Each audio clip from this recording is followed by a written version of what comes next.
राधे कृष्णा दोस्तों। तो आज की कहानी त्रिजटा की कथा। त्रिजटा रामायण का एक ऐसा पात्र है जिसकी चर्चा बहुत कम होती है। त्रिजटा को सीता जी ने बड़े प्रेम से मां कहा था। यह सौभाग्य और किसी को कभी नहीं मिला। सीता जी ने त्रिजटा को न केवल अपनी व्यथा सुनाई बल्कि चिता जलाने के लिए मदद भी मांगी।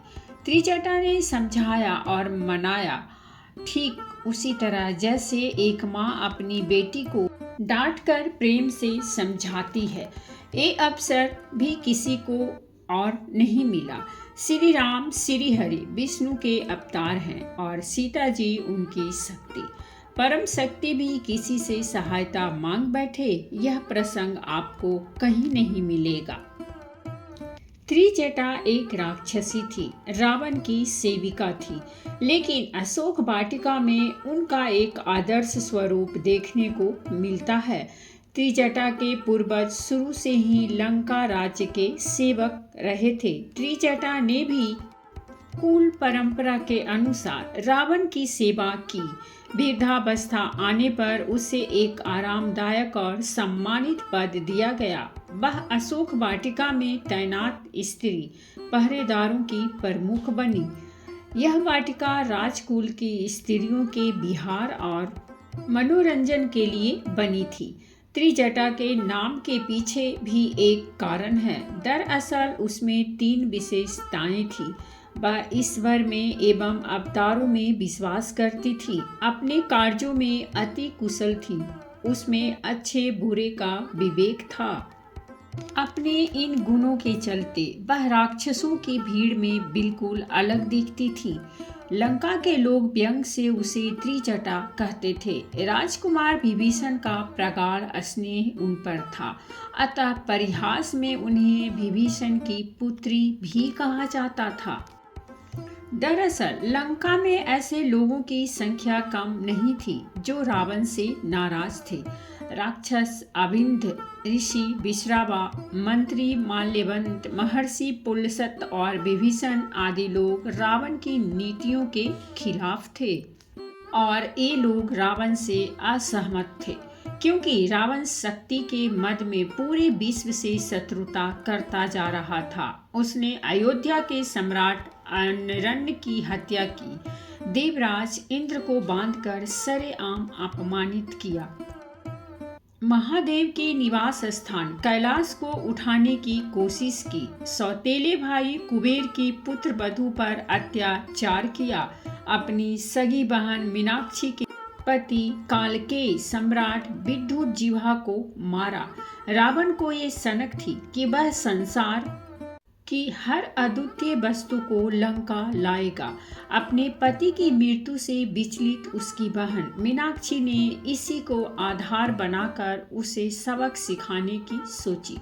यहाँ एक बात जानते हैं, अपने बहनोई को मारने के बाद रावण ने बहन मीनाक्षी को दंडकारण्य का राज दे दिया था। वह खर और दूषण की सहायता से राज्य करती थी। हाथ पैरों के नाखून बढ़ाते जाने की सनक के चलते उसे आदिवासी लोग सुपर्णखा भी कहते थे। अपने वनवास के दौरान जब राम दंडकारण्य पहुंचे तो सुपर्णखा ने उनसे शत्रुता कर ली। युद्ध हुआ, खरदूषण मारे गए। उसे अब मौका मिल चुका था अपने पति की मौत का बदला लेने का। वह लंका पहुंची, भरे राज दरबार में रोने धोने और रावण को फटकारने के बाद कहा, सीता सभी गुणों में एक अनन्य स्त्री है। ऐसा लगता है जैसे उसे खुद विधाता ने गढ़ा है। वह करोड़ों नारी रत्नों से भी बढ़कर है। उसे रावण के पास लंका में ही होना चाहिए। रावण की मति मारी गई। सीता जी का हरण हुआ। उन्हें अशोक वाटिका में रखा गया, जो अंतःपुर का ही एक हिस्सा थी।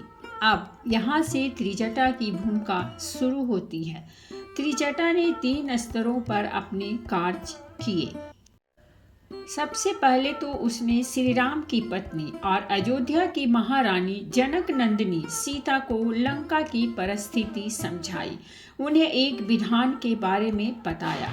दरअसल पुत्र वधू पर अत्याचार के बाद महर्षि पुलस्त, विश्रावा और नल कुबेर ने एक श्राप रूपी विधान बनाया था।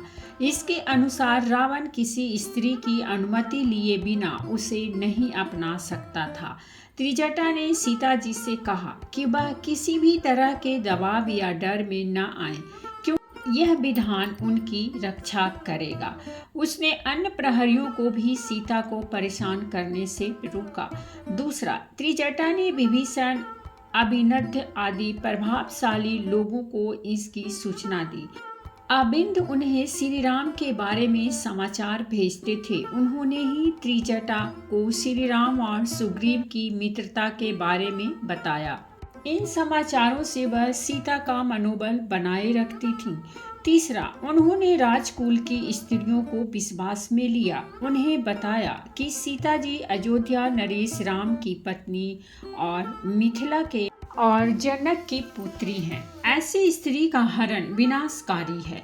लंका की महारानी मंदोदरी ने सीता को छोड़ देने की सलाह अपने पति रावण को दी।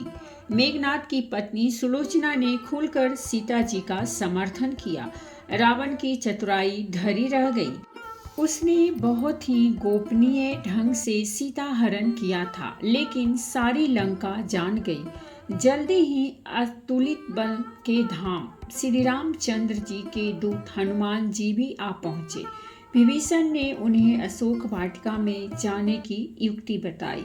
उस शाम को रावण भी वहां आया और धमकी दी, यदि 1 महीने तक सीता ने निर्णय नहीं किया तो वह उनका वध कर देगा।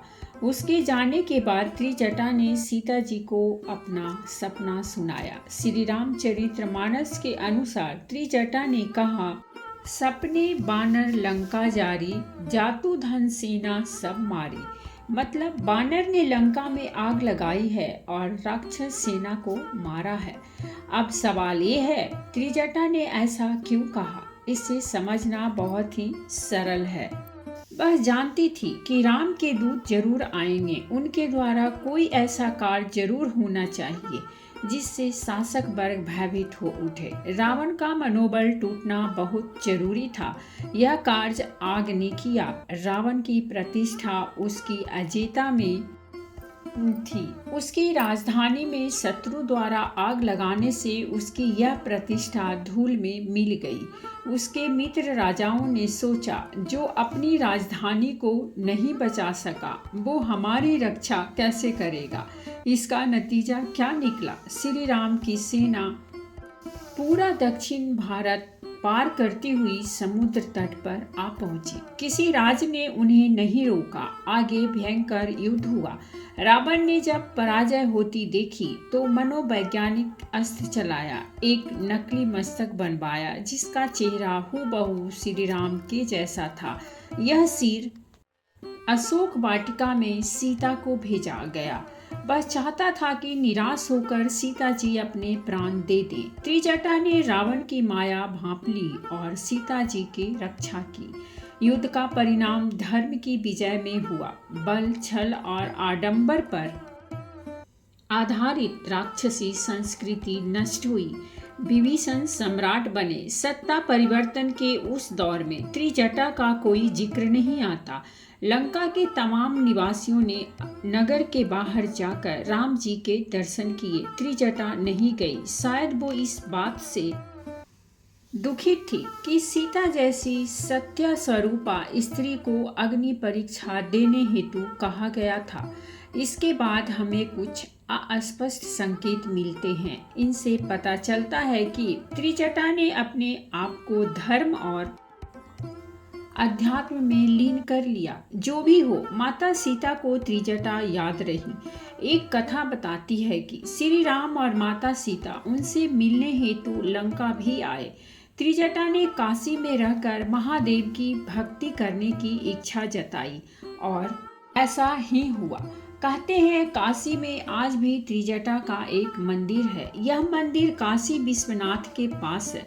साल में एक दिन यहाँ त्रिजटा की विशेष पूजा होती है। सुहागिन स्त्रियों द्वारा यहाँ सब्जियां चढ़ाकर अपने सुहाग की मंगल कामना की जाती है। त्रिजटा की कथा बताती है कि परम शक्ति के साथ जुड़ाव और अच्छे लोगों की मदद करना कभी व्यर्थ नहीं जाता। माता सीता की मदद करके न केवल उसने अपने पूर्व जीवन का प्रायश्चित किया, बल्कि श्री राम की विजय में भी सहायक बनी। एक घटना ने लंकावासी राक्षसी त्रिजटा को काशीवासी साध्वी त्रिजटा में बदल दिया। जय श्री राम। तो दोस्तों, ये थी हमारी आज की कहानी, और अगर कहानी अच्छी लगी हो तो प्लीज़ हमारे चैनल को सब्सक्राइब कीजिए, वीडियो को लाइक और शेयर जरूर कीजिए।